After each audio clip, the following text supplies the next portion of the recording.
all these crazy people owning guns. And then when 2020 happened, I was like, now I get it. Yeah. And now I see why they wanted some guns. Be it the Israeli side, be it the Hamas side.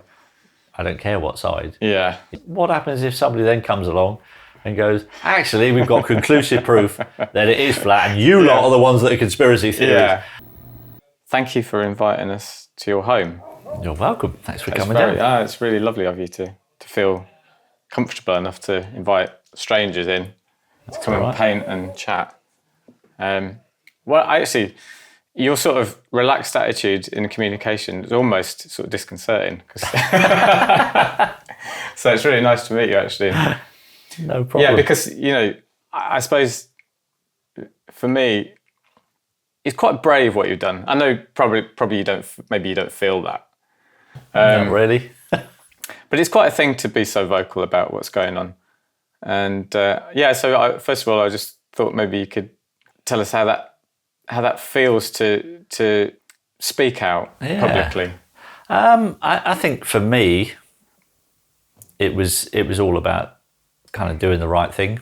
I saw stuff that was going on that didn't feel right to me, and I've never been one of those people who'll just sit there and say nothing and just hope it all goes away. I felt like back in 2020 we were being lied to, and given what's transpired since, I think that was the right course of action to take, because I think we were lied to quite badly. And I kind of, it was just something inside of me that went, you can't say nothing. You have to try and warn people about what's going on. Yeah. And so that was kind of why I did that. I understood kind of fairly early on when I saw the reaction that I was getting. I kind of understood that this might lead me to lose my job. Oh, you thought that's quite early on? Quite early on, given the reaction that was going on, and seeing the how the press were reporting on the stuff that I was saying. Right. I kind of saw what road we were going down, and I kind of felt probably May 2020. I remember feeling, I'm probably sailing a bit close to the wind here, but it's too important to not say anything. Yeah. So that was something that I find interesting. So you're in that position. So you've achieved a kind of a fame as a footballer. You're in a world which most of us don't quite grasp, or we don't quite see. So you're in that world. And that's the world that a lot of those of us who are questioning what's going on see as part of the problem. Yeah. So, that's why you get a lot of accusations of people, even someone like Ike, who started out, as a footballer again. Yeah. And then became a presenter. So he was in the media, and then people say, oh, red flag and all this kind of thing. Not for me. I don't find that at all. I find it actually quite understandable that someone who's articulate and comfortable in front of a camera would speak out. It's not. But you being in that position, what did that world feel like? Did you get a sense, even before all this stuff, did you get a sense of a not necessarily an agenda, but a kind of that world of kind of almost slight elite wealth, fame? Did you sort of have any experience of that, or was it quite normal to you? Did it feel? Yeah, it never felt like that to me, because I didn't really kind of get involved in the behind the scenes stuff. Up at Sky. I literally, my job entailed, I used to get, so for a normal Saturday I would get picked up here on a Saturday morning. They send a driver to pick you up. I get driven to the studios, get there for about 11 o'clock on a Saturday morning, go straight into the Soccer Saturday office, have a chat with the lads, put some makeup on, go and do the 6-hour show. And literally at 6 o'clock, the car would be waiting to come take me back home. So I didn't really kind of stick around and get involved in any of the other just not you political stuff. I just wanted to do my job and go home. And I've always been like that, even with football. I would do my job and then I would come home. I didn't kind of hang around and, you know, want to get involved in all the politics behind the scenes and all that kind of stuff. But did you get a sense of it at all? Did you ever sort of sit there and think, these people aren't quite my people? Yeah, I never really kind of threw myself into it the way that some people did. Yeah. You know, so there would be, you know, a bit of socialising and all that kind of stuff that went on with the guys in London, and that wasn't really my scene at all. Yeah. I've always felt a little bit, I don't know, I've always felt like a little bit of an outsider. Yeah. You know, from the day that I actually came across here at 16 years of age. Right. Because, you know, I was a little kid from a funny little island. Yeah. You know, not really England. Yeah. You know, most people think it's kind of French and so I always kind of felt a little bit of an outsider. Yeah. From a very early age. And then the way I played football and my attitude towards it kind of almost made me feel like a bit of an outsider as well, because I wasn't particularly driven by money. I wasn't particularly driven by winning trophies. Right. My drive was to entertain people. Wow. Okay. Yeah. And so you didn't feel tempted? Like there must be a point where you realise, I can make money. I can make money here. What was that feeling like when you think, I'm going to be a success now? You know, or was that a slow process that you went through? I guess it was a pretty slow process. I mean, I nearly joined Spurs when I was 21. Right. And at that point, you know, the money that was around in football wasn't anywhere near kind of what it is today. I remember the first million. Was it Brian Robson? No, Trevor Francis was the first £1 million player. Yeah. But yeah, in terms of wages and all that kind of thing, when I spoke to Spurs in 1990, they actually offered me a contract. I actually, you know, signed the contract that they offered me. But the idea was that contract was then kind of locked away until the two clubs to agree a fee. Oh, okay. So, but before that could happen, I changed my mind and I said I'm not going to go. Right, and why was that? Contract should be null and void. I was just about to be married at the time, first time round, not to Angela, to my first wife, and she wasn't particularly keen on going to live in London. Okay. So so I decided to stay at Southampton, and then I ended up signing a contract at Southampton, which was pretty similar to the one that I'd kind of agreed with Spurs, so it wasn't a massive difference. But we're only talking kind of 1990, I think we were talking about around £1,000 a week, something like that. Yeah. And then I was 21 at that point, and, you know, very happy to be earning £1,000 a week. And, you know. Yeah, but you didn't feel like it in danger of it going to your head or sort of... No. I never did.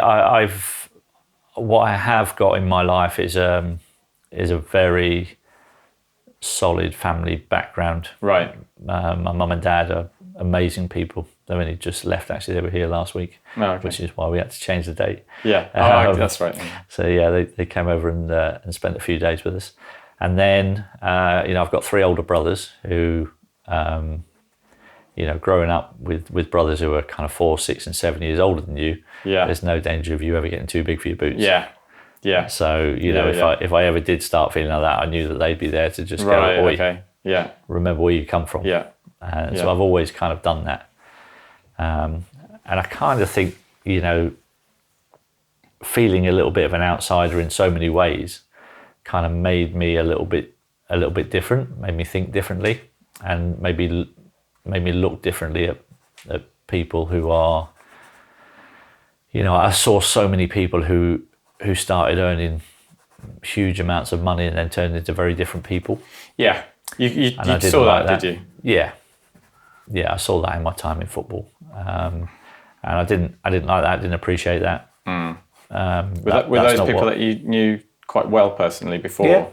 And you saw like a change? Yeah. And that just kind of wasn't me. So I kind of steered away from those types and the life that they were leading. I've always been a pretty simple bloke. You know, I love my family.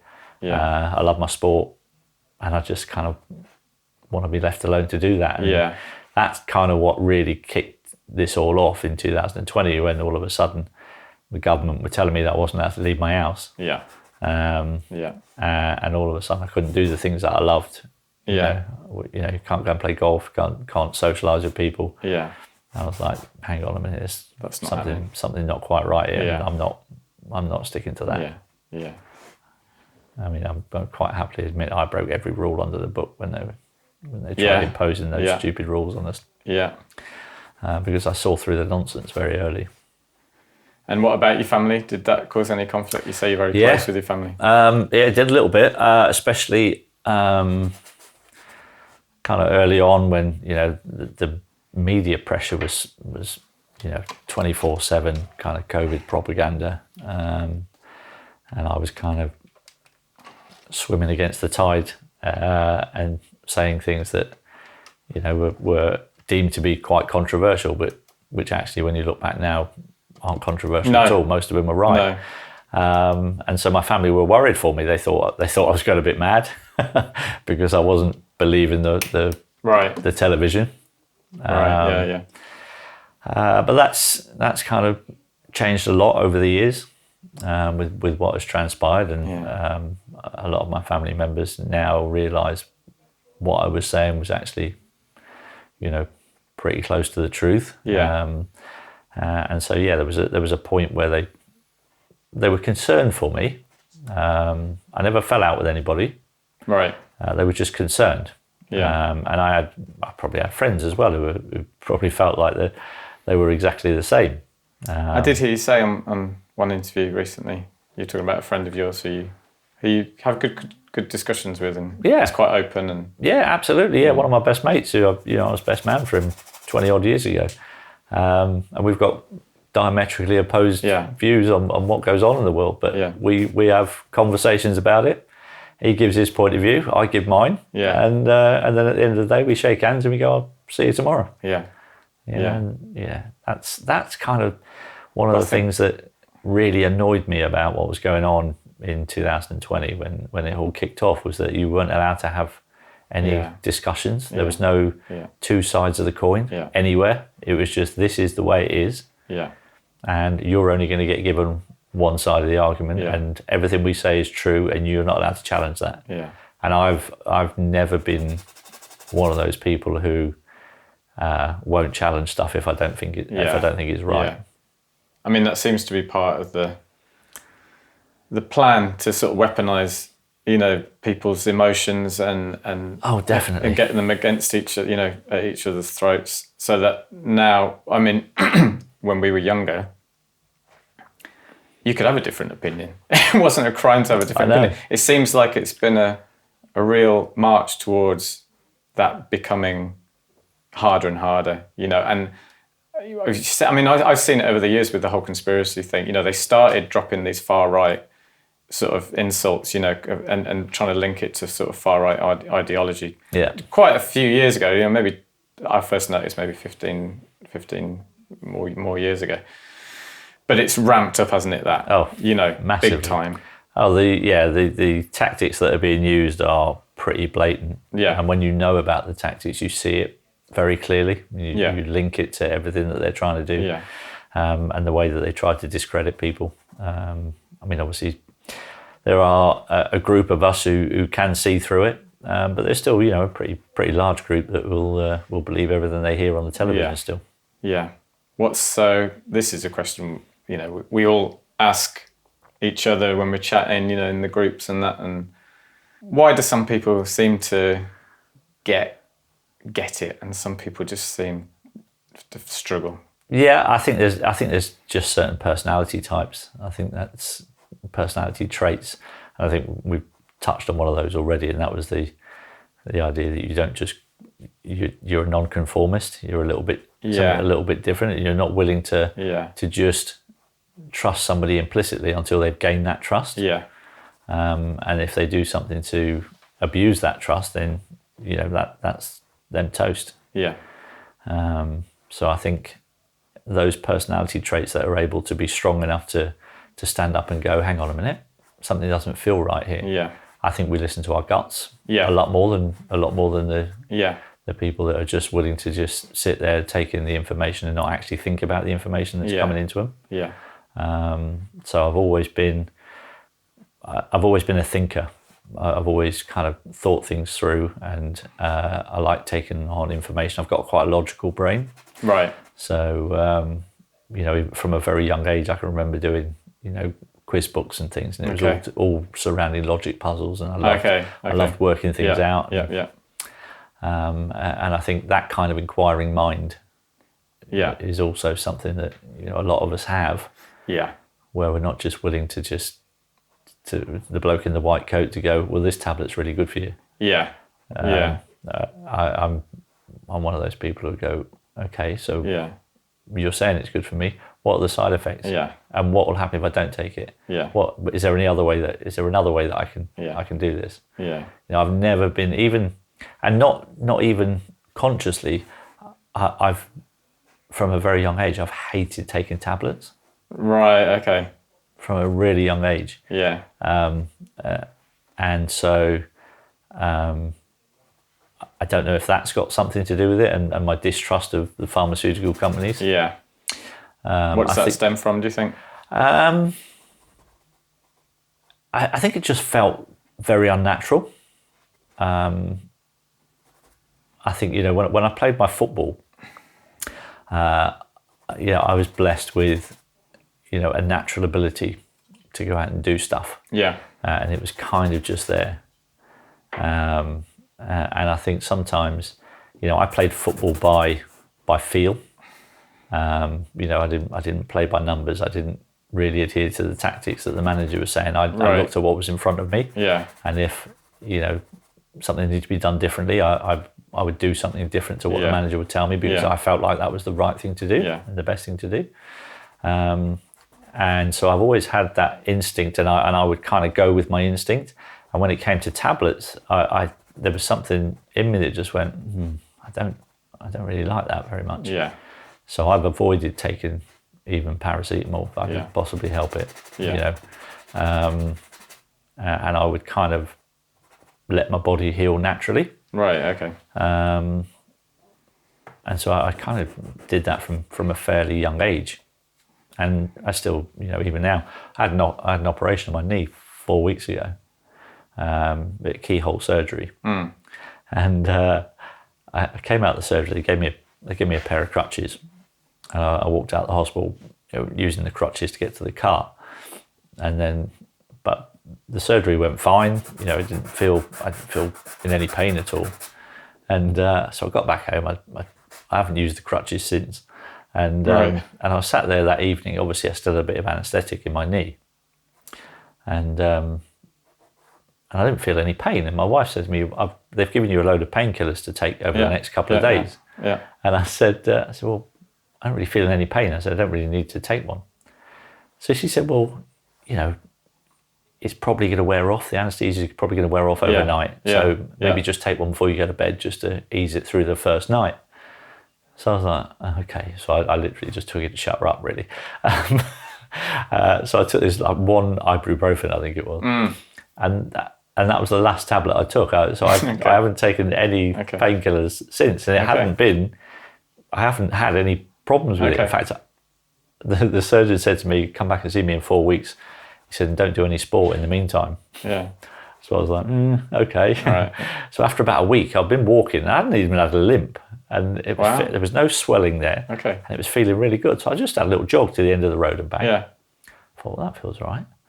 And then I went off to India for 5 days on a job with a football club. Yeah.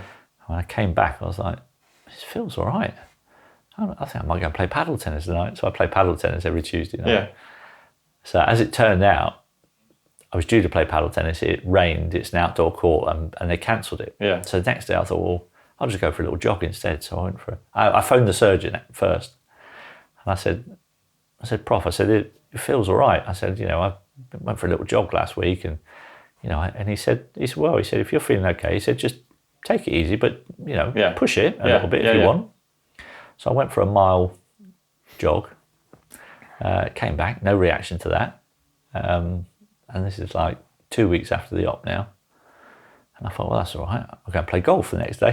So I went to play golf. I played golf, and then I came back and I was like, no reaction to that. And then a couple of days after that, there was a charity football match at St Mary's I was meant to play in. But I said, okay, I can't really play. I've had a knee operation. Yeah. So they said, oh, come and be the assistant manager then. So I was, okay, I'll be the assistant manager. And then we went out and did a little bit of a warm-up before the game. I put the kit on and everything. And I was kicking a few balls, and I thought, that feels all right. Yeah. So I ended up going on for the last 10 minutes. Right, okay. Did you score? I took a penalty, I scored a penalty in the last minute. Penalties. Yeah, I was all right then. So that was like still less than 3 weeks from the operation. So I feel like I'm justified in kind of letting my body heal itself naturally. Yeah. And it seems I've always, even when I was playing, I had a few injuries the last few years, I always recovered quite quick from my injuries. Right. And I feel like that's because I've allowed my body to heal itself naturally. Okay, yeah. I mean, there's a lot, within the kind of so-called truther community. There's a lot of healers and a lot of people who, has that changed your over the last few years? Have you sort of looked at stuff that you perhaps weren't looking at before? Different approaches and I've definitely looked at different approaches and things like that. Yeah, I've definitely. I was really bad for drinking Coca-Cola. Oh, okay, yeah. So I had when I say bad, I'm talking like I'm having probably 4 or 5 cans every day. Oh, okay. Not diet though. Every day, no. Okay, well that's something you won't get in the... I went for the full fat version. Yeah, well that's it's preferable. Not as bad as the diet stuff. No. I knew that, but it's still quite a lot. It's quite a lot of sugar. So I was like, okay, I probably need to tone that down a little bit. So now, I mean, I do like a Malibu and Coke, which is my drink. If I have a little drink, I'm not a huge drinker, but I like the occasional Malibu and Coke. So now I'll only have Coke if it's in a Malibu. So I haven't actually had a can of... So I went from drinking 5 cans of Coke a day to I now, for nearly 2 years now, I haven't actually drunk a can of Coke. Okay. Yeah. So you just, during, I mean, obviously the whole COVID thing,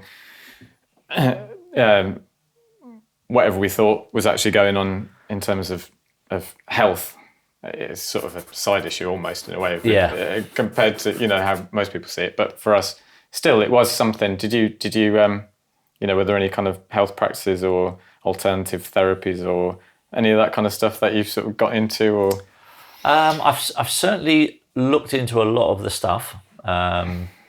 So, I mean, my wife now is using. So she got arthritis in her fingers, so she's been using the CBD oil. Oh, okay, yeah.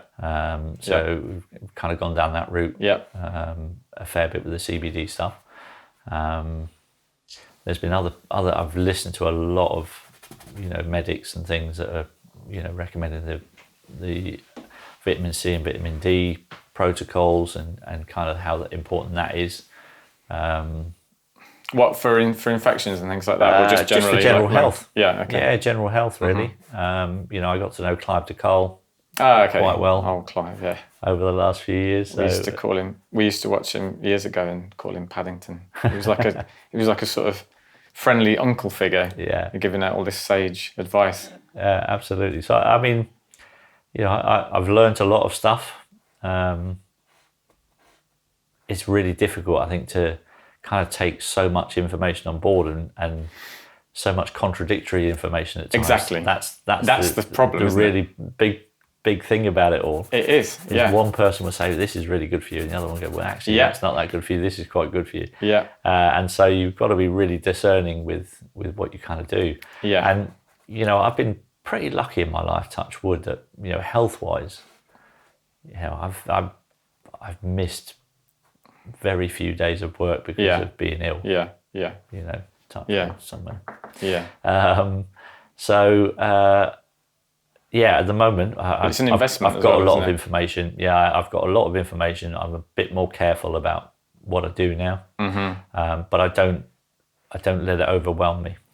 That's the key, isn't it? I think it's a middle ground in the end. And you have to enjoy your life, That's exactly right. And that's kind of one of the things about me, which is why I chuckle when people go, I've been labelled as like some far right. Yeah. And I'm like, actually, I'm really centrist. I'm like a moderate. I'm very, very moderate. And I'm like everything in moderation. Yeah. Take in as much information you can, make an informed decision on that. Yeah. Bang, that's it. Yeah. So I'm far from being a far anything. Oh, totally. Yeah. Well, I think most of the people who are kind of involved in this kind of discussion, they're mostly sort of originally left leaning, just coming from a kind of position of social equality, wanting social equality, wanting social welfare, in a naive sense. Yeah. But as young people, most people I know would come from that position, it's total opposite of how we're painted. How we're portrayed, And then you get to a point when you start questioning some of those sort of oversimplistic kind of ideas about how society should work, and you start questioning things. Yeah. No, I think it's important to actually kind of look a little bit beyond. It's great everybody going, well, social equality, all that kind of stuff, but you have to look at the consequences of that and look further and see how it can be abused by people in power. And that's what's happened. That's what's been happening. That's the key, isn't it? Yeah. It's fine. I mean, I think the problem with a lot of people is that they see the world as they see themselves. They think everyone out there is a sort of a decent person, like they probably are. And I think most people are good. Yeah, I agree. Which is why I think you're a really great kind of, not a spokesperson, but you're a great figure to have, because you in quotes, normal, a good, kind. You come across as a kind. You're not trying to push any agenda. No. But I think the problem is that most people don't. Although most people are good, they don't recognise that maybe 1 or 2% are maybe evil. Psychopathic. Absolutely, and that is the biggest. That is the biggest problem. Yeah. I think you're absolutely right. The good people do think that everyone's like them. And the evil people probably think that everyone's like them as well. But I don't know. I don't know about that. I haven't really thought too much about that. When you get to the psychopathic levels, you're probably. I suppose you're right in a way, because if for a psychopath, I suppose they don't really understand empathy. So they don't. So I guess in some part of them, they do assume that everyone is like them. Yeah. Yeah. But I think we can. I think we have the ability in ourselves to make our lives whatever we want it to be. I think we have that ability to, by your own example and by your own positive actions, you can make the world a better place. Yeah. And I think that's possible. And if everybody kind of understood that, which I sometimes think that they don't, and they kind of get a bit downtrodden, they get disheartened by what they see on the television. What can I do about it? That's the question I get. Yeah. It's like, we can see what's going on, but what can we do about it? Yeah. That's the kind of black pill kind of mindset, isn't it? And I don't like that attitude. I always feel like you can do something about it. Yeah. Yeah. And if it's just, people go, it's just one person. Yeah, but if you do something and you set an example to somebody else down the road and they do it, it becomes contagious. Yeah. And that is if everybody starts doing a little bit, it makes a massive difference. Yeah. And that's what people have got to understand. Yeah.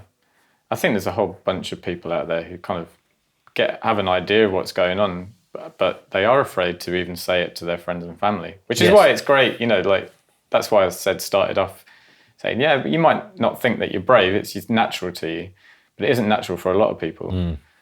Even like I say, even to their friends and family, they struggle. Self-censorship is one of the worst types of censorship you can have.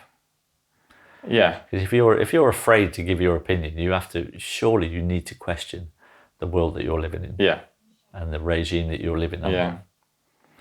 Yeah. Because that's not what we're on this planet for. Yeah. I don't know exactly what we're on this planet for, but It's not to be censored by tyrannical governments, that's for sure. And each other, like you say, not to be censored by each other, because I think that's almost more what the problem is in a way. It's a wanting not to rock the boat, or not wanting your parents to think you're a loony, or it's these kind of things. That's the real problem, because the government, we don't actually have any interaction with them. It's all really so people take in what they see on the telly, and then they feel, well, I can't say the opposite that in front of my wife or my best mate down the pub or whatever, because he's going to think I'm this, that, and the other. I know. That's a sad world to want to live in. So the solution to that is a personal journey for each individual, isn't it? I suppose. Absolutely it is. Yeah, absolutely it is. And you've got to find your voice. And I think we have seen over the last few years more and more people have kind of just got a little bit braver. I've had a few people come up to me and and they've said, I agree with everything you say, but I need to keep my job. And as frustrating as that is, I can understand that to a certain degree. But there's also another world out there that exists beyond the job that you're in. And if the job that you're in means you can't be free to express yourself, then what's the point in you being in that job really? Do you know what I mean? Have a bit of confidence in yourself. And in your resignation, go and get a job that's going to be a bit more fulfilling, where you can actually be your own boss, be in charge of what you say, and not be frightened to lose your job just because you've got a different opinion to everyone else. Yeah. I mean, ultimately, what's the point in being here? Yeah, exactly. If we're going to cower at just our own opinion on things, that's pretty tragic, really, isn't it? It is pretty tragic. So, but as you said, there's a balance to everything, and I've got people saying to me, "Oh, are you still going on about COVID after 4 years?" Yeah. And I'm like, well, occasionally I do. I said, but do you know what? I played golf 4 times this week. I played paddle tennis on Tuesday night. I have a lovely family. I said, so my life's not that bad, and what you see on social media is me like taking 5 seconds to say something. Exactly. Yeah. So don't worry about me. I'm fine. I'm still having a lovely life. But I will fight for what I think is right. Yeah. I mean, for me, I don't know if you agree, but I think it's more of a, you're saying how you've always been critically minded and problem solving, and I know a lot of people who are very intelligent who are still stuck in a very sort of dogmatic way of thinking. It's not about, I've found it's not about intelligence. Absolutely in the movement, it's obviously it's one way.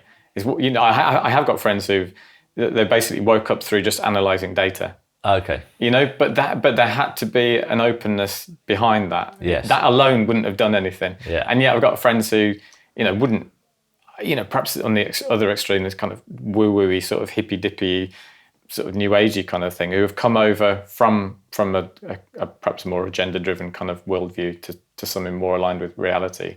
And they've done that more through just a feeling. So, I do... Oh, there's many ways to come to, there is, isn't to the there? realisation. Yeah. Yeah, there's no one way works with everybody. I kind of found out early on that actually putting facts in front of people didn't actually work very well. No. Facts don't override feelings. No, they don't. No, they don't. And that's partly down to the education system, isn't it? I think 100%. And it's all that stuff is kind of agenda driven. Now I see that now. If I had my time again, my children wouldn't have entered school, mainstream school. They'd have been homeschooled. If I'd have had my time again. I think the homeschool. We homeschool, and that's Hope, don't you? Yes. So our son goes there, and that seems like the future, really. I think so. Until the system itself has changed immeasurably, I think that's the best way forward. It would be great to have a schooling system, that meant you didn't have to homeschool, and that you were actually encouraged to think critically at school, and not just facts drummed into you that they want you to know about. Because there's a lot of stuff that I've learned since I've left school that, why didn't they teach me at school? What happened there? Why was I told this? And that's not really the whole truth, is it? So homeschooling for me a big thing at the moment. Yeah, they do the trivium, which is a sort of classical education, logic, grammar, logic, and rhetoric. I think is the three of the trivium, three subjects, you know, and that apparently is what all the public schools, you know, that's what the elite have learned. You know, so they learn how to think logically, analyze data, and then express it. They're the three, you know, facts, discussion, and then expression, kind of thing. Yeah, and that's why they're so confident and comfortable in, you know, being in the position they're in, and why a lot of people struggle to express anything articulately. Yeah. You know, we're just not encouraged to do that, which again is another tragedy, really. Yeah. Yeah, it could be such a lovely world to live in if it wasn't run by absolute psychos. Yeah, but do you see it as a sort of an external battle or an internal? I think it's probably more internal. Yeah, I think it's kind of having confidence in yourself. Yeah, and belief in yourself, and kind of being strong enough as a person to say no when somebody in authority tries forcing something upon you, like the vaccines and all that kind of stuff.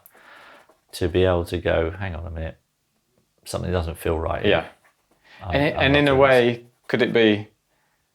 Because I talked to my son about what, you know, I talked to him about what's going on in the world, but I try and couch it in a positive, because I am a very positive person, and that's what I like about you. You know, you are. I can tell you positive.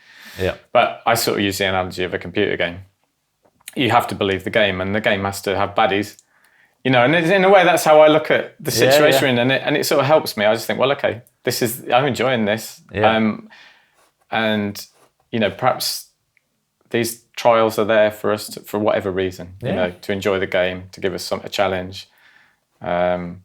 And I think that's a bit healthier than you know, I've got friends who get very drawn into the darkness. Okay, yeah. Ultimately, it's all transient. Anyway, it's all impermanent. You know, the kind of I always remember growing up. My dad, one of my dad's favourite sayings when I was growing up, he used to say it all the time. Whenever anything cropped up, you know, that kind of thrown somebody off track. Right. And maybe one of my brothers would go, "Oh, Dad, we've got a bit of a problem." And my dad would go, "No, son, we don't have problems. We only have challenges." Right, okay. Right, yeah. Yeah. And I was like, I like that. Yeah. I like that. I don't do problems, so that's why I don't get bothered by problems. Yeah. Yeah. No, that's the approach to have, isn't it? Yeah. If you can. I mean, having said that, you know, I understand, like, people have trauma. You know, they have problems, they have difficult childhood, and who knows, even before that, you know, I don't know. Sure. So it's a journey of forgiveness as well, isn't it? Yeah, 100%. You know, 100%. But I mean, I came to the realization, you know, a few years ago that what we're living through, I think is definitely a battle of good versus evil. Yeah. And I believe that the majority of the people are good. Yeah. Massive majority of the people are good. Yeah. But the evil ones have a lot of money and have a lot of control over information that people receive, and they're trying to use it. But I think they're losing. Yeah. I think they're losing the battle because the numbers on our side of the fence are growing. Yeah. Year by year. Definitely. Yeah. On that level of you know, on the feet on the ground, there's definitely a shift. Yeah. You know, when COVID hit, it was, all right, now we're getting somewhere. You know, things are going to change now. Yeah. Because before that, you know, 9/11 and all that, and I think they overplayed their cards. Yeah. When COVID came along, and now the more people that are waking up, the more desperate I think they become, and that's when you're seeing the wars starting, and you know, really big stuff to try to distract people, to try and divide people. Yeah. And that's the big thing. They want people divided on any way they possibly can. Yeah. You know, race, sex, whatever. Yeah. They will find a way, you know, vaxxers and anti-vaxxers, all that stuff. Yeah. That's their playbook. Yeah. But once you see it, you can kind of negotiate around it. Yeah, talking of race, that was That was one of the stories that you tell, isn't it, about being asked to wear a badge on the, and I feel when you told that story, I was like, oh, you must have been, I could feel your pain, because you either take that chance to say no when it happens, and once you said, and it's there, and you're on screen, and you must have been, I hated that 6 hours. Your gut must have been churning. I hated that 6 hours of television. It was horrible. And the minute the camera stopped rolling, I was like straight to the producer, and I was like, I can't do that again. I will not be wearing that badge ever again. It just didn't sit. Yeah, and like you say, you were happy to wear, against racism badge or whatever. Campaigns were, we'd supported those for many, many years before that. So even, during my playing time, we supported all those campaigns because, again, the majority of people aren't racist. No. Yeah, if you watch the news, and you even like every kind of Sky Sports news stuff is all agenda driven, and race and the trans agenda and all that kind of stuff. And it's just the majority of people just want to be left alone and get on with their lives. Absolutely, The majority of people aren't racist. No. I've spent a lot of time on this planet. Yeah. And I've met a lot of people. Yeah. And I could probably count on one hand the amount of people I've met who are genuinely racist people. Same. I don't know if I could, if I've met 5 people who are genuinely racist. I mean, you always have to, the proviso being we're perhaps genetically or psychologically wired to sort of, peer preference or whatever, what you're used to. There's always that, like say in the 50s and 60s when there was a big influx of, immigrants, society changes. There's always going to be a, moment where this isn't what I thought. It's like having a party and some stranger walks in. It takes you a while to. Are you okay? Are you? That's a kind of human. It's a gut reaction of thing, and you can't. We shouldn't be sort of be in denial of things like that. Yeah, we have to be realistic, and then just understand the dynamics of how people get on, and they do get on. Yeah. They will get on. Absolutely. People like you say they want to get on. They want community, don't they? That's what we all crave. Absolutely. Well, that's a basic human need. Yeah. Yeah. Simple as that. Yeah. And that's why, that when the whole COVID stuff came in and they wanted to scrap that, they wanted you alone in your house, with no community around you. Yeah. To break those bonds. But I think those bonds are so strong and there's so much need for people that you can't do that permanently. Yeah. They got away with it for a short period of time. Yeah. But inevitably the protest started up, and people were like, hang on a minute, we've seen the data. Yeah. This isn't what you're telling us it is. Yeah. This is not as dangerous as you're telling us it is. Yeah. There are reasons why so many people might have died in nursing homes, which we've now seen. And it was a very well planned attack on humanity. Yeah, I'll give them that. Yeah. They put a lot of effort and thought into what they did, and they tricked a lot of people for a fair amount of time. But eventually, people started waking up. Yeah. So where is it? Where do you think it's heading? Where would you, if you had to sort of, are we heading to a split in society? Or some kind of resolution, or I think it will be kind of a split society for a time. Yeah, I think we'll go through a period of time, and that might be decades. Yeah, it's. I don't think it's going to be a short-term solution anywhere. Yeah, because I think there's so much evil around that it'll take a long time to dismantle it all. Yeah. But I do believe it will be dismantled. I believe there's way too many good people on this planet to allow that to get away and actually be the ruling force on this planet. Yeah. What's your definition of evil? What's my definition of evil? I think one of the definitions is wanting to have control over other humans. Right. Yeah. I see that as, for me, anybody who craves to be in a position of power to control other human beings. Yeah. And that's the problem I think we've got with the system set up in this country at the moment, is that our system is actually encouraging psychopaths to rise to the top of the tree. Actually, good, honest, normal people just want to be left alone and live their lives, and they don't crave authority over other humans. Yeah. Unfortunately, because those good people, if they had a craving, you know, they probably wouldn't be as good as they are. It's a real conundrum to try and solve. Yeah, I mean, don't you think that's historically always been the way, Yeah. not just in modern times? You know, that that is a paradox. Well, paradox, but you know, those who crave power are unfit to have it usually. Absolutely, that's exactly right. So I think for the antidote to that is actually to have a way smaller amount of government and to have much bigger influence at local levels. Yeah. I think that's the kind of the best way forward in my view. Yeah. Is to actually, you know, have smaller communities looking after themselves and not having to rely so much on big government. Yeah. Somehow, well, that's the whole sort of American Constitution kind of idea, isn't it? That you limit the powers of government. Absolutely. But I, you know, I never thought I'd see the day when you had kind of politicians in America starting to question the First Amendment, and it's like, whoa, hang on a minute. How did that happen? Whoa. Yeah. Yeah.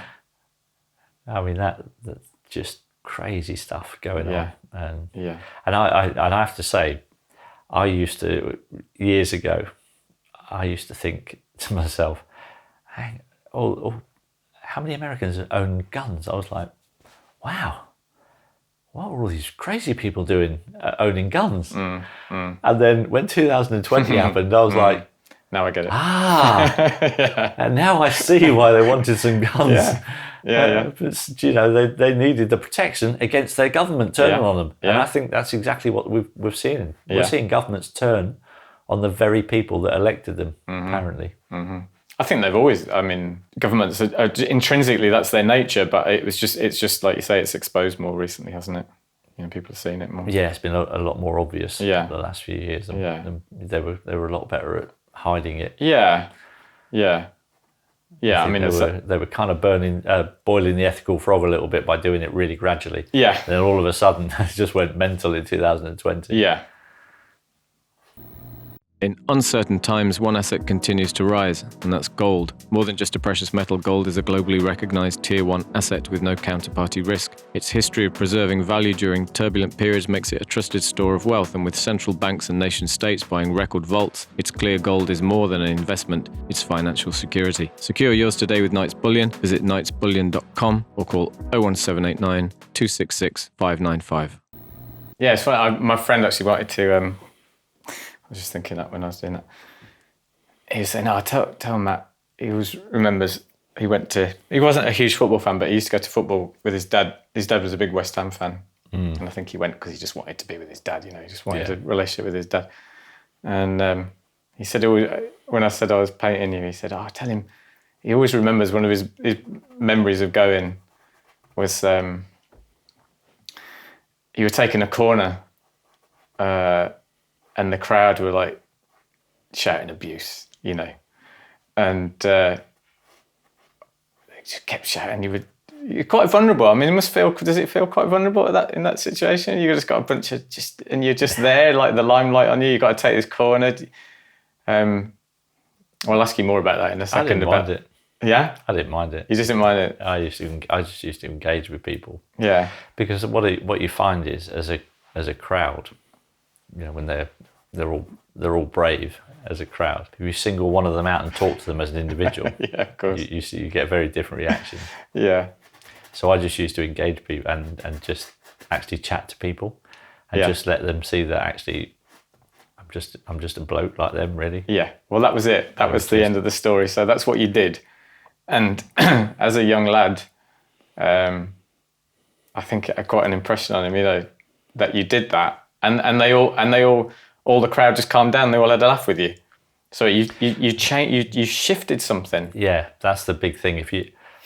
I worked out at school is you know, if somebody's wants to take the piss out of you for something, if you actually take the piss out of yourself about it, takes that power away from them, and they can see then that it's not going to bother you because I'll take the piss out of myself.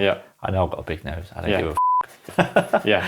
And so that was kind of relate, half so, the, you know. and that was, half the, and I worked out quite early that if actually you take the out yourself, it lessens the impact of anyone trying to take the out of you. Yeah. So then I used to be quite self-deprecating. Yeah. And then and then everybody goes, oh, he's all right. And then they stop giving you abuse. And that's what happened at the West Ham games. It was like, so every time I used to run out at Upton Park, like the second I ran out of the tunnel for a warm-up, big nose, he's got a big nose. And I just used to stand there and go, like that. And it just kind of, and I played one game up there, and it's quite funny. I didn't actually notice at the time, but I noticed it on Match of the Day when I watched it back later. Right. So it was the last day of the season. We're playing at Upton Park. Yeah. And we have got to get something out of the game to stay up. Right. Like we were in danger of getting relegated. Yeah. And we're 1-0 down. And we get a free kick on the edge of their box. Yeah. Perfect position. Like for a right-footed free kick taker. It was in exactly the right spot. So I stepped up and I smashed it in the top corner. Right. For 1-1. But what I didn't realise until when I watched Match of the Day later, I had the volume up quite loud. And as I was stood over the free kick, you could hear the crowd behind the goal singing, "Big nose, he's gone." and then I stepped up to take the free kick. And as soon as the ball hit the back of the net, they just went zoom. Got it. And the singing just stopped. Yeah. And it was like, that's the way to shout them up. Yeah, exactly. Yeah, so, fantastic. We ended up drawing that game 3-3 and stayed up. Oh, okay. Nice. I scored a penalty that day as well. That was at the other end in front of our fans, so that was all right. Right. So was it easier in front of your own fans? Yeah. So there was an element of kind of... there's definitely an element of knowing your surroundings. So a penalty away from home was always a bit more daunting when you're actually kicking towards the home fans crowd. Okay. Because, so what about the psychology of taking a penalty then? So... Because does it relate to how, the fact that you're outspoken about what's going on? Can you see a connection? This kind of... Maybe. I didn't... I enjoyed that moment. So I looked forward to taking penalties. Right. I actually enjoyed the fact that I knew that everybody was looking at me for that. Right. For that specific moment. Right, okay. Everyone's eyes were on me. Yeah. Was that because you were just confident? Because I was confident in my ability to score. Yeah. And so I suppose you could say in the same, you don't mind this because you're confident in what you know is right and wrong. I think that sums it up really. Yeah. I was very sure in my opinions at the start. Yeah. As to what was going on, so I wasn't afraid to vocalise that. Yeah. I think that's maybe that's why a lot of people don't speak up, is because they confuse. Yeah. They confuse this. They think they have to know all the facts about something, whereas actually, would you agree that it's more? Sometimes it's just a gut feel. Yeah. Yeah. And I think I know that no one has authority over me. I mean, that's just a basic. I mean, of course. How could they? I'm a person. They're a person. Or I'm a man. They're a man. Yeah. How can anyone possibly have authority over me? I mean, that's just basic common sense. Yep. And yet, that's very challenging for a lot of people. It is. And that's the conditioning that you go through at school. Yeah. And your parents have a lot to do with that as well. Yeah. How many times... Oh, you've met them, have you? In general. I'm joking. How many times do your parents, growing up, say, well, you're going to school, you do what the teacher tells you. Yeah. Yeah. And you're like, well, hang on a minute, what if the teacher's a bit of a wrong one?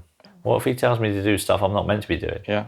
Yeah. Am I going to follow that just because my parents said do what the teacher tells you? Yeah. So you've got to be very careful, and I was very careful, certainly with my youngest daughter, to actually, when she goes to school, I encourage her to question things if they don't feel right. Yeah. How old's your youngest? She's 15. She's 15, okay. Yeah. And how are you dealing with that? So she's at mainstream school, is she? Yeah.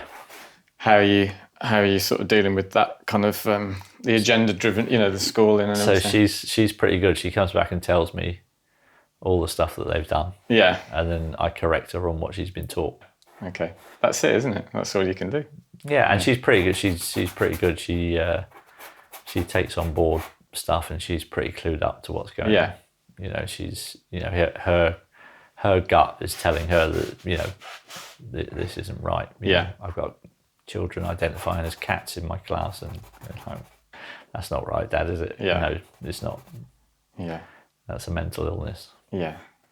Well, that's good, isn't it? Because a lot of, you know, the parents and with their children, they do go through there's a stage where you're going to rebel against, you know, and sometimes, especially with the peer pressure of being in school, you know, it's not always easy for a child to. Yeah, I mean, she has some difficult times, you know, through obviously she went through that transition from junior school to senior school, and then COVID hit, and you know, it was a really tough time for her. She did struggle.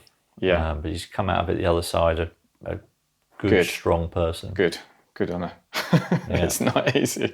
I mean, I don't know how I'd cope. You know, if our son was in school, it'd be a lot of work trying to counter that agenda. Yeah. You know, and I can see it even, you know, even with the homeschool. You know, there's certain things that he will just pick up, even with, you know, almost without realising it, just from watching a bit of YouTube or something. You know, it's so pervasive, the conditioning. The social media stuff as well, you know, stuff that kind of the algorithms that send things your way. Yeah, absolutely. Yeah, it's pretty insidious. So we're trying to teach her to be discerning. Yeah, I think that's one of the biggest keys to all this is having discernment, of being able to filter out. What's good and what's bad. Yeah. And if they have a good, close relationship with, I mean, most children, I think most parents struggle with their own stuff. Yeah. And then it's difficult for them to have a really open relationship with their children.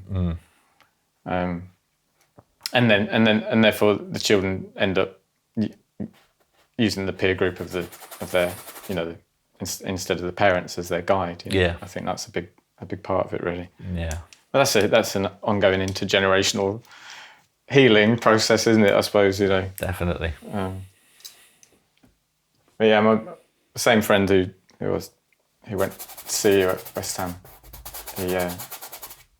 He said when I had my son, he said, well, he hasn't got children, but he very wisely said, you're going to F up your child.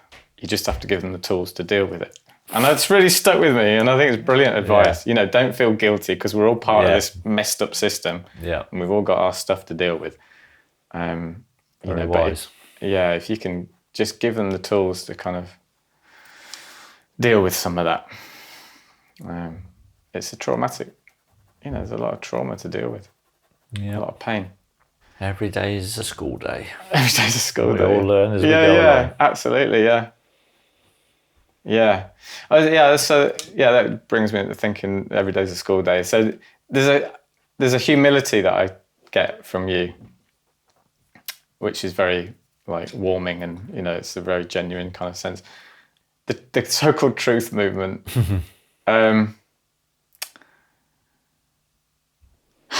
How do we put it? Psyops, shills, muddy in the waters, all that kind of stuff.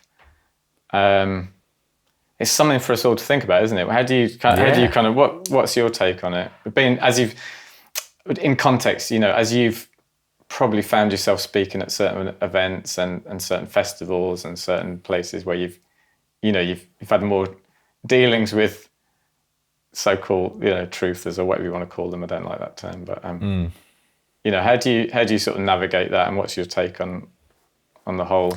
I think with everything, I listen to a lot of stuff, but I also let my gut tell me who and what is a good person, who I feel is a decent, honest, humble person. I listen to everyone. I'm respectful of everybody. I'll listen to all opinions. however wacky or yeah, or however normal they might be. Yeah. I give everybody the time of day, and then I kind of I let it wash over me and see how I feel after it. Yeah. And there's definitely people that you get good feelings for. There's definitely some people that you go, not sure about them. Yeah. So when there is those people, I don't kind of make that known. I just allow myself to keep a bit of a distance. Yeah. I don't want to fall out with anybody, because at the end of the day, my gut might be wrong on some people. Right. Yeah. So I think it's always important to keep open lines of communication. Yeah. Because when the information changes, you have to change your opinion on things. Yeah. And so there are some people that I kind of steer away from a little bit, and keep at arm's length, and there are others that I'll confide everything in, because I trust them 100%. Right. But at the end of the day, I say I trust them 100%. I probably trust them 99%. Yeah, I was going to ask you that. If there's anyone because really there's always a bit of wriggle room there, and I think you do have to keep a degree of an open mind because sometimes nobody's going to be right about everything, and we are going to be wrong about some things, and at that point, you have to be humble enough and a big enough person to go, oh blimey, I got that one wrong. Yeah. Any examples of things you've changed your mind on over the last few years? There's a couple of things that I posted on social media where it kind of got construed the wrong way. I was trying to portray. That's different though, isn't it? One thing. That's kind of slightly different, but it's an example of kind of admitting when I'm wrong. Right. And being big enough to go, actually, I got that wrong. I'm going to change that. Yeah. I'm going to delete that post, because that's not really what I was meant. It's been construed the wrong way. Right. Yeah. And I'd made a mistake because I didn't see how it could have been construed. So that was kind of an example of, being big enough to man up when you're wrong. There's been some people that I felt were really good people. And then when the war kicked off in the Middle East, I kind of saw a very different side to some of them. Oh, that's interesting. Okay. Yeah. And, a lot of people that fell for the divide and conquer thing over COVID, and even kind of Russia, Ukraine, and a lot of people that felt like they saw through the divide and conquer stuff all of a sudden when it kicked off in the Middle East. Yeah. They were very happy to jump on one side, and that be it the Israeli side, be it the Hamas side. I don't care what side. Yeah. That for me is a bit of a red flag when somebody is very easily fooled into falling for the divide and conquer stuff. Yeah, I hear what you're saying. That's quite interesting that you brought that up, because that's quite a. I probably wouldn't have brought that up, but it's so divisive. It almost it's almost painful to tackle. Well, it is, that again, that's the whole self-censorship thing. Yeah, I think I believe we should be able to be free to have an opinion on everything. Absolutely, and not feel like you feel, and I don't want to go near that topic because it's so divisive. Yeah. Well, we shouldn't really be living in a system that doesn't allow us to speak freely about things. Yeah. Because at the end of the day, I feel like the only way we move forward as a civilization is through the free exchange of ideas and opinions. Yeah. Otherwise, we're just going to sit still and let tyrannical governments rob us of everything we've got. Yeah, I mean, the Israel-Palestine thing. So, I mean, I was sort of, at one point years ago, I had a Palestinian badge on my coat, and I could see that there was something wrong politically with the situation, and my sort of logical brain said, okay, well, Israel shouldn't. Let's put it one way. Israel came into existence, it's younger than my dad, as a state, right? It's younger than my dad. So, and obviously people were displaced. I thought it was quite black and white, really, that there was a problem with Israel. Like, that was a problem.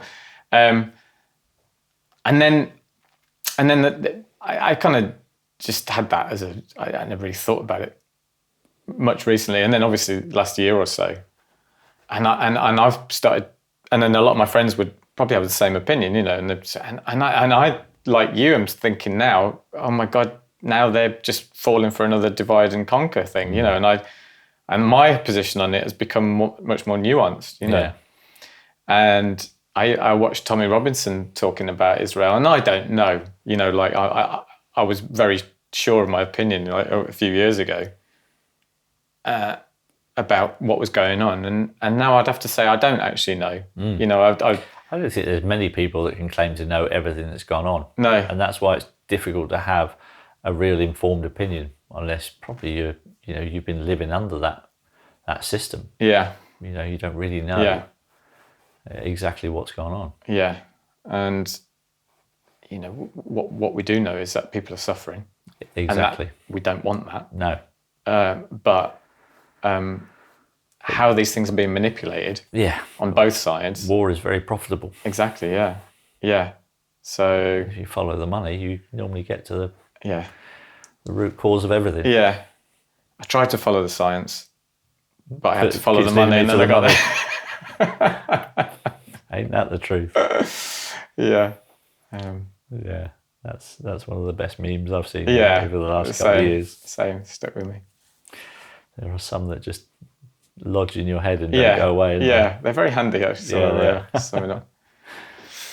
haven't got a telly, but because I was staying at my dad's, so we get here quicker. He lives in Chichester. Yeah. So we watched a bit of telly last night just before we went to bed, and there was some BBC 4 thing about this arms trafficker guy.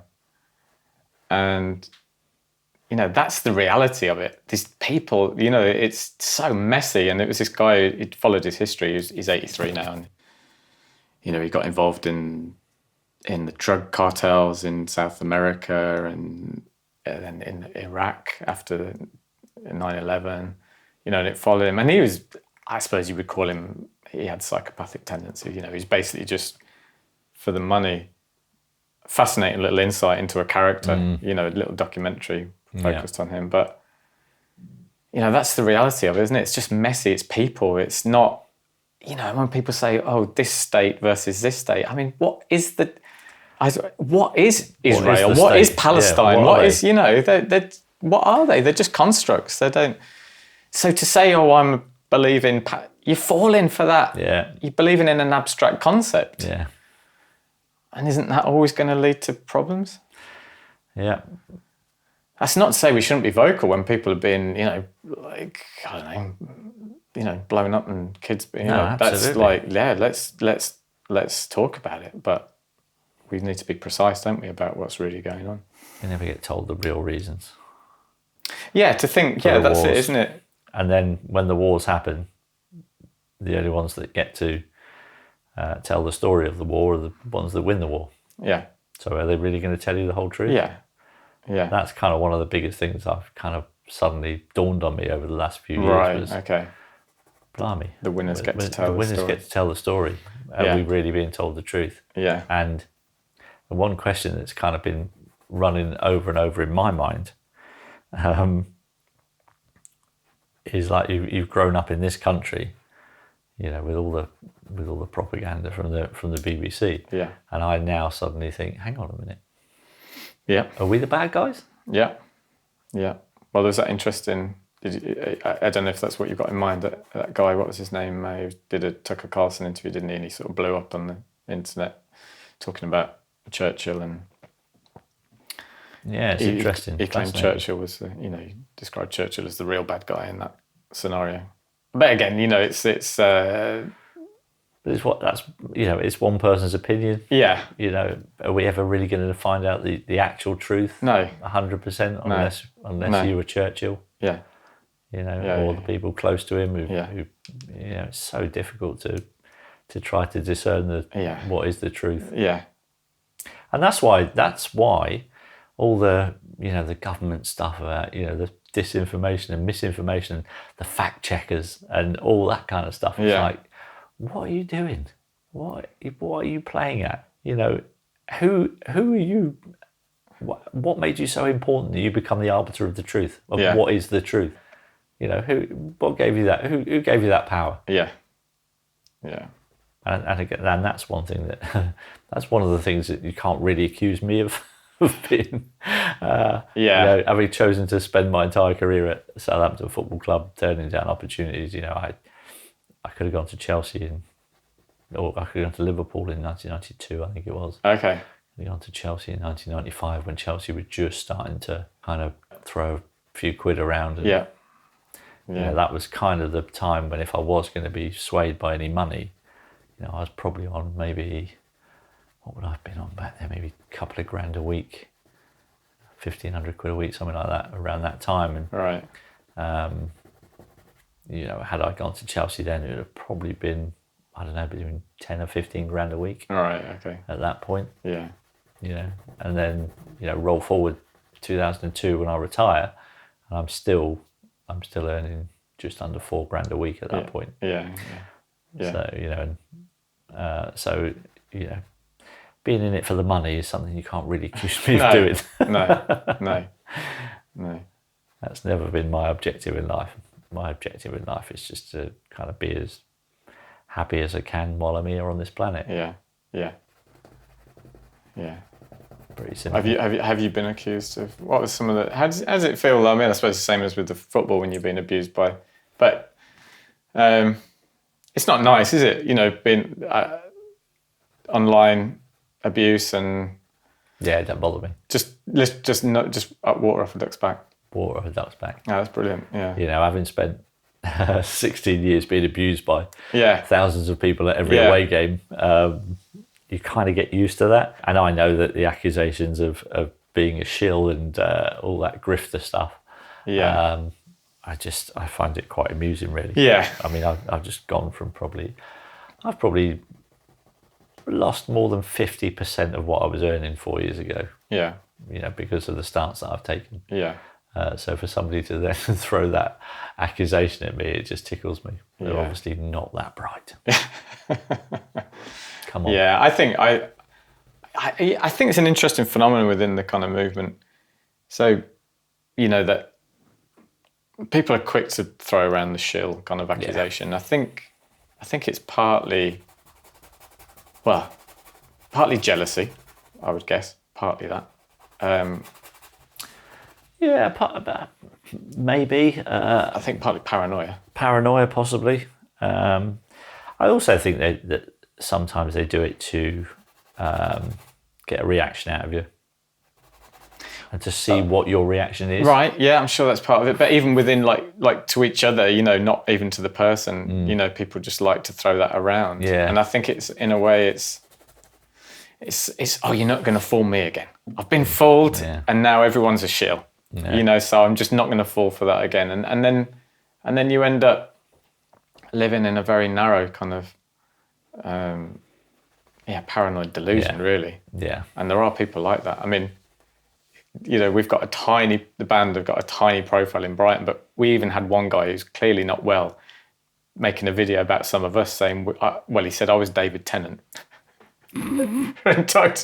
Who apparently is 6 foot, and unless there's some magic going on, that isn't me. But so there's obviously mental illnesses, and the truth community does, like any community, it has a fair number of unhinged people. Yeah. Absolutely. I mean, it takes all sorts to make the world go round. Yeah, it does. Every group is going to have a very diverse cross section of people. It's we're not all the same. Do you know Miri Finch? Have you come across Miri Finch? No, I don't. Miri AF. So she was on the Delling pod thing. Oh, I think she was on it anyway. But yeah, she's her sort of catchphrase is, well, if you know the name, they're in the game. Oh, and right. it's I just think that's a really I do like a lot of what she says, but I think it's just a really dangerous way of looking at things. I think that is a sweeping generalisation, which Yeah. I think we need to try to avoid them as well. Yeah. Yeah, definitely. Yeah. I mean, just even within my small, having met you and, Mad Mick, Kate Shimarani. Kate Shimarani was another one who was getting accused, And, it's just, everyone has. It's just so easy. And then you spend some time with them and you go, really? Do you? They're not. My spidey sense is telling me. I think that's the thing as well. I think before you start throwing those kind of accusations around, you really have to spend some time in that person's company. Yeah. Yeah. And talk to them. Yeah. And get a feel for them. Yeah. And then you can make some kind of informed decision. Yeah. But until you've actually been in somebody's company, it's really difficult to. Yeah. To kind of really get a good grasp on them. Yeah, I think. Yeah, that kind of element of slightly paranoid. They're probably not the best at being with people. They're quite in the head, and they can be quite vocal. So I think. It is a bit messy. Do you see that within the movement? Like, so not from how you relate to them personally, the people that you might meet, but just generally. So my thing is flat Earth. So I was very open, exactly like you were saying earlier. Look at everything, however crazy it sounds. I spent a lot, and I sort of dived in. I paint, so I listened to podcasts and stuff, and I listened to loads of debates and very quickly decided there was no merit to it. Now, that's my take on it. I don't know, everyone's got a different take on it. I just think it's delusional and not in line with reality at all. But yeah, there's a lot of people who would almost question your validity as a truth speaker if you think that we live on a globe, and it's got to that crazy point. So I suppose the question is, do you think that there are elements, do you think it's just chaos, or do you think that there are actually elements, psyop type, operations where the waters are muddied? The waters are definitely, there's definitely people muddying waters. Right, okay. Yeah, for sure. And we like muddy waters. That's pretty obvious. And again, I can't sit here and tell you that the Earth is flat. Yeah. I can't sit here and tell you that the Earth is a globe either. Yeah. Because I haven't seen it. Yeah. If you listen to the experts, and NASA will show you some lovely photos, which, whether you believe that they've been photoshopped or not is up to you. Yeah. And I've always felt like at the end of the day, the biggest question to me is, does it matter? Right. Does it matter what shape the Earth is? Yeah. How's that going to impact my life? Yeah.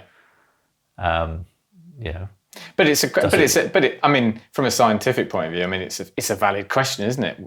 And we've asked it for thousands of years, so it's not.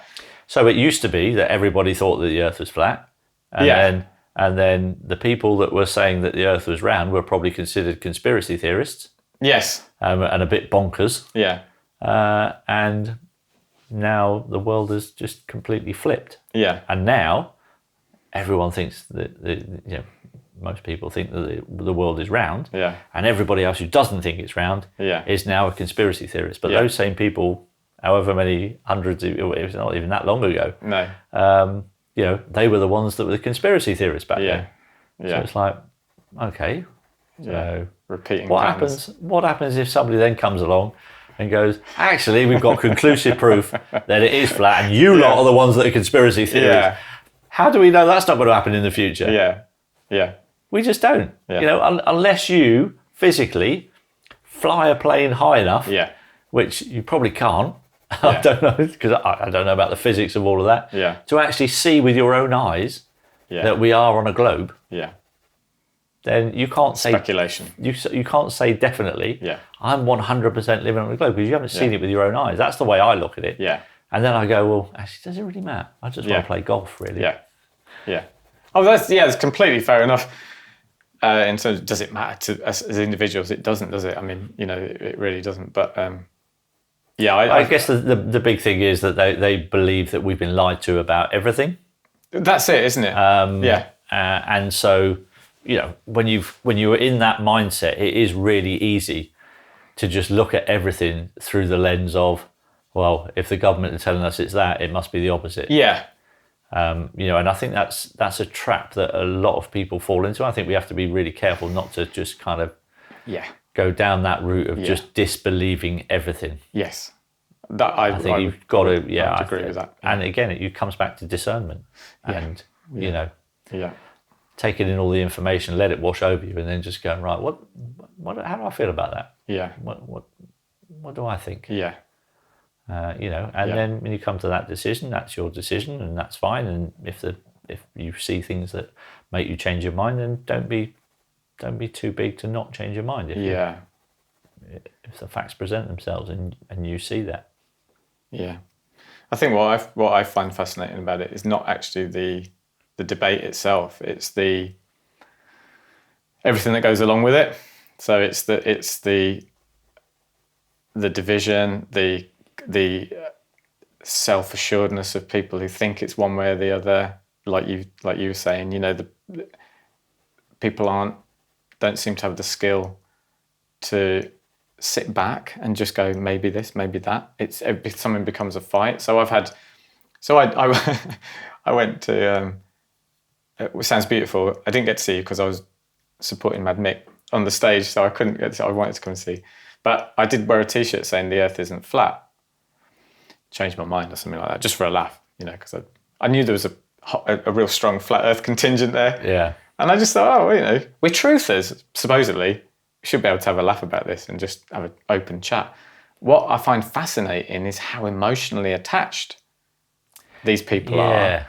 And that is a red flag. And it feels almost like those people who get so attached to an idea are no different to the woke brigade who are telling us this, that, and the other, that we have to think this, that, and the other, on the mainstream. Yeah. And it does make me wonder how much work people have actually done on themselves.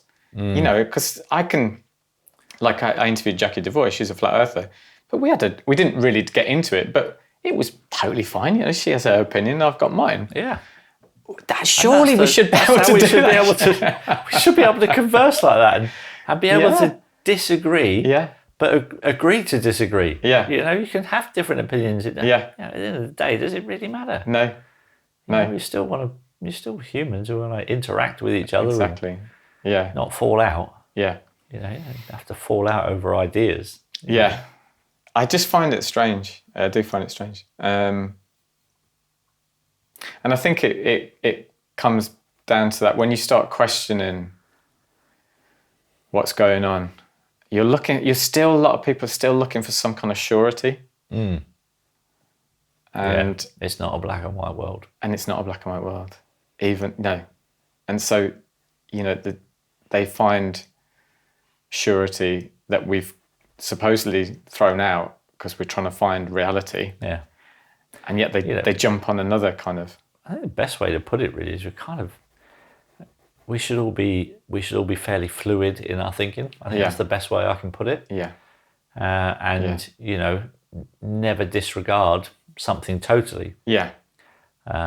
Because you just don't know what's around the corner. Absolutely. And so I think one of the key things I think you have to be able to do is you have to be able to, in your mind, you have to be able to hold two opposing thoughts and still be able to function as a human being. Right, yeah. And I think if you can do that, then you have a nice balance in your life. Yeah. Do you mean hold two sort of possibilities? Two, absolutely. Yeah. And if you can do that and still function, and it doesn't wind you up and it doesn't grate at you that you don't know the answer definitively. Yeah. Then I think you can function as like a relatively sound, happy human being. Yeah. Yeah. Reasonably mentally healthy. I mean, yeah. My example of that was, so I was watching all this flat earth stuff, starting to question everything. And now I've been convinced that we didn't go to the moon for probably about 20 years. So I was really lucky because my mate gave me a David Icke book in 97. So I was quite young and it was quite a big, big change in my life. Kind of. But from that point I thought, okay, I'm pretty sure we didn't go to the moon, and almost for entertainment, with all the heavy stuff, it's quite entertaining to watch a moon hoax video. It's a bit sort of like light truth or entertainment, isn't it? It's not too heavy. And over the years I've watched them. I even showed my son the press conference of after they've come back. And I said to him, do they look like they've been to the moon? And they're sitting there like, like basically like that, like school kids in detention. I was like, whoa. And he said, it doesn't look like they've been to the moon, So, yeah, that's been my sort of position. I haven't really questioned it too much. But then diving into the flat earth and sort of, seeing these debates, and then one popped up on my feed, a moon landing hoax video, a debate, and I was like, oh, I don't want to watch that, because I realised I was attached to emotionally. I was emotionally attached to my position on the moon landing. So I won't watch that. And it was a couple of months, and it kept coming up, And eventually, all right, so I'm paying, or I put it on, and. It changed. I have to say I was probably 95% sure we didn't go to the moon. After that, I was 50-50. Yeah. And that's the thing. That's okay. Yeah, it's brilliant. But it took work. It was an effort, and so yeah. I find it quite funny, because I had a conversation, funny enough, with my neighbour. Just a couple of doors down. Who's actually coming on? We're going on a cruise together on Friday. Oh yeah. But we were at. Played golf last year sometime, and afterwards we sat down, and the conversation came up about the moon landing. Okay. And I just went, because my mate is very entrenched in the not normie sort of mainstream. He doesn't like the whole conspiracy theory stuff, and so I just went, I said, but we never really went to the moon, did we? I mean.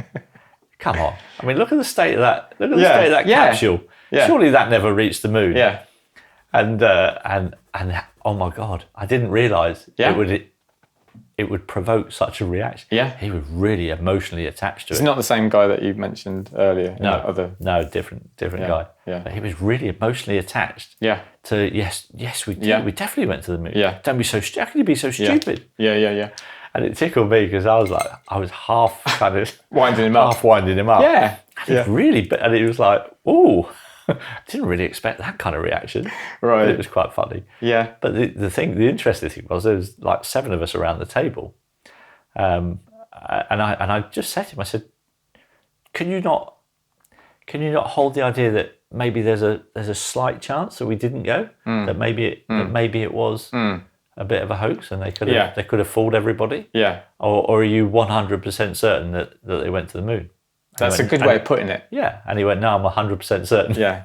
And I went, that's a dangerous position to take. I said, I would have had some respect for you if you'd have said 99%. Yeah. Because I could probably. Yeah. I said, I think it's important to kind of just keep us, even if it's a little bit of a slightly open mind on it. Yeah. Because there are things that we've been told. That aren't always true. Yeah. When it comes to the media and things. It's funny to like think of you in that kind of situation. Oh, now you're just known as this kind of conspiracy theorist, So it's sort of quite amusing to think like your mates who more mainstream kind of people are just sort of like getting wound up by you, like they don't realise, that. But then, is it true that maybe people don't? Obviously we're aware of what you're saying because we're in those circles, but.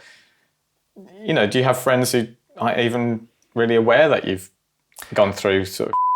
Yeah, I probably have got them actually. A lot of kind of the older guys that I know are on social media. Not on their radar. So Twitter isn't on their radar, and that's basically where I've been. Right. Yeah. That's the only social media platform I'm on. Yeah. Okay. So if you're not really on Twitter, you probably don't. Yeah.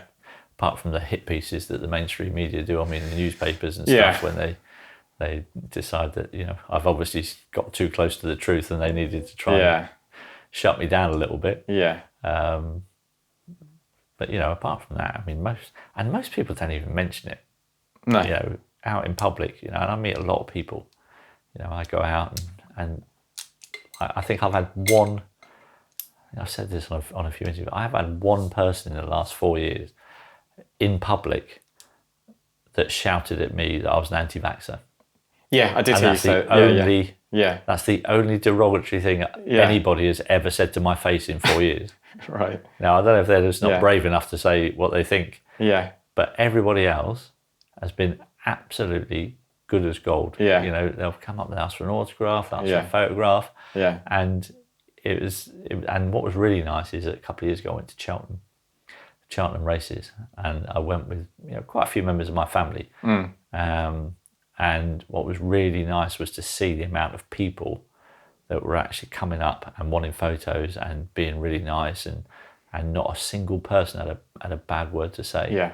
And it was nice for my family to actually see that, in public, not in social media world, on the online world, that actually most people don't really care about if I've got an opinion on something. Yeah. They just see me as bloke who used to be pretty good at football. Yeah.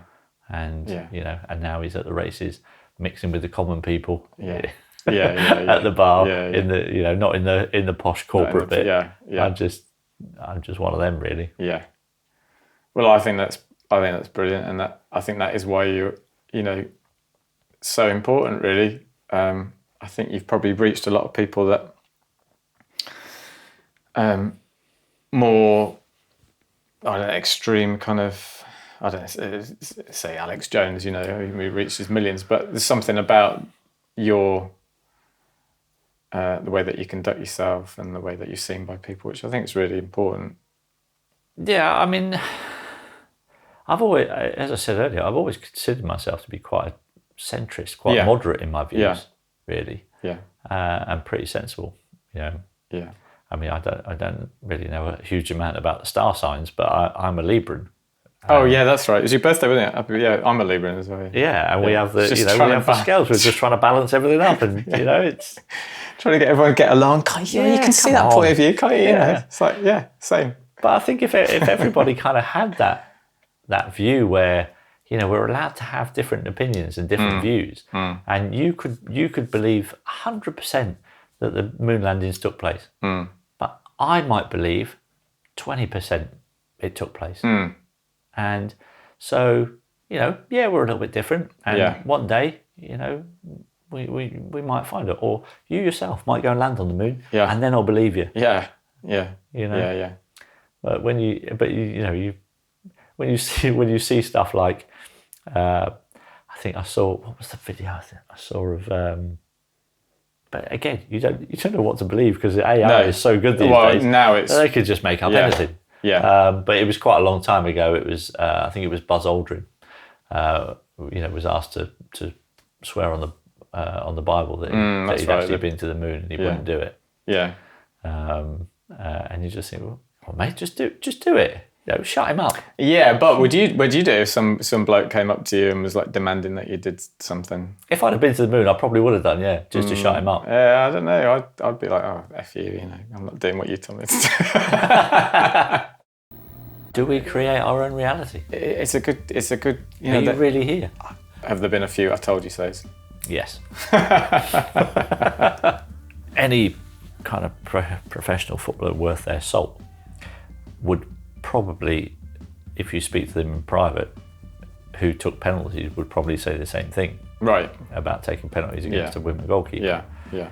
They would all say the same thing, but because Joey said it in public, it obviously becomes a lot bigger than it actually should be. We're making signed prints available of all the paintings in the 1,000 Word series. If you'd like to own one, go to jakefern.com or click on the link in the description.